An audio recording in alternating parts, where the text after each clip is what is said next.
We've been playing a bunch of Wild Hearts, hunting down a ton of kimono monsters, crafting new armor sets and weapons, and of course learning all about the Karakuri system.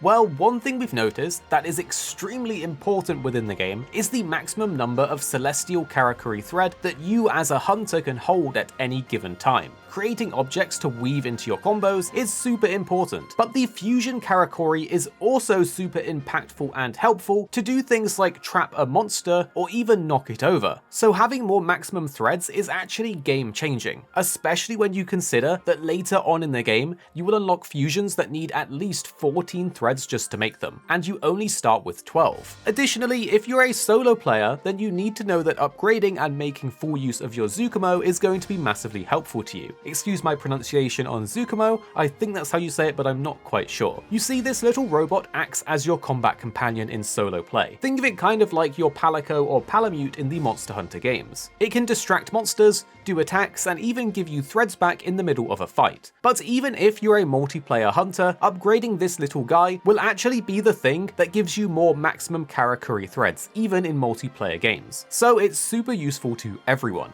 So if you find this video helpful, make sure to click like and subscribe down below so you don't miss out on the next guide from us. And put in the comments if you have any tips or tricks that you would like to share to beginner hunters, even if it's a universal tip across the genre of hunting games. Share your knowledge down below so we can all learn together as a community. So first thing is first, in order to upgrade your Tsukumo to make it stronger and also buff you with more Karakuri celestial threads, you're going to need old cogs, and a lot of them. Each upgrade for the different stats will require a different number of cogs depending on the level that will increase as you get higher and higher level. Not every level up will grant you more maximum threads, so there will be a gap between levels, but you still 100% want to keep upgrading this to get more maximum threads for yourself even in co-op play. To get these old cogs, you're going to need to find and befriend stray Tsukumos out in the wild of each map within the game. Simply keep your eyes peeled when you find them, run up to them and hold L2 to befriend them and get the old cog off of them. So always get these when you see them through naturally playing. However, there are around 50 of these little guys on each map individually,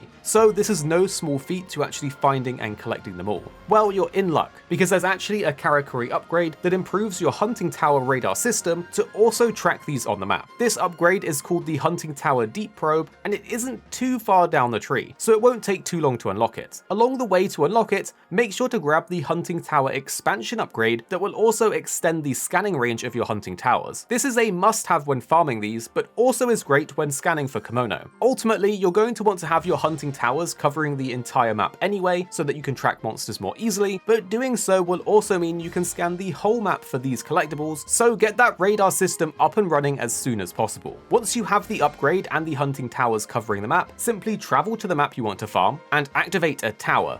Doing so will actually activate all of the hunting towers on the map at the same time, so you will see everything. Then keep a lookout for these little question marks on your map. These will either be the Tsukumo you are trying to collect, or a document which is simply another type of collectible. So with this knowledge, you can now go out and find all of the ones that you're missing in your individual world, without having to look up specific locations, because there are literally hundreds of these, and tracking them on your in-game map is so much easier anyway. So if we helped you out with this video, you can help us out by clicking like down below, and subscribing so you don't miss out on the next guide or helpful tip from us. And if you enjoyed this one, check out the 2 videos on screen now. Of course you don't have to, but if you did find this one helpful, you're probably going to enjoy these ones too. And make sure to tell us what you think after watching in the comments down below.